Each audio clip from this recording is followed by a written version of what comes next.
Da pogledamo, mi smo snimili neke putnike koji su pre podne ulazili u našu zemlju. Da čujemo šta kažu. Trenutno je ovde, čekamo je oko 40-45 minuta za sat, tako da podnošljivo je. Vidjet ćemo kako će biti nadalje. Pola sata, prilike. Mada se čudim, nema na autoputu, nema vozila, a ovde gužva. Tako da je to neobično, jel da? Iz Skoplja za Vranje za vakcinacija. Druga vakcinacija Sinopharm. Sve je u redu. Prošli put sam kolima, bilo je gužve, sad sam redovnom linijom, evo odmah smo prošli granicu.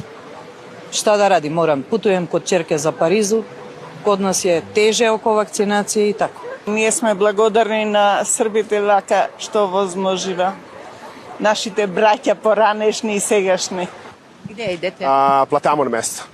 Jeste obezbedili sve ono što je neophodno? Apsolutno, znači oni formular koji treba da se obezbedi i testove, brze testove, rapidove, tako da to je to, sad samo da uživamo na odmoru.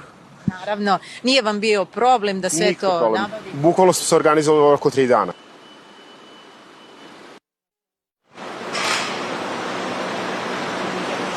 Ja se izvinjavam, ali očigledno je došlo do greške i ovo nisu današnji snimci putnika, ali nebitno je, gužve su svakako prevelike. Ovde je 33 stepena u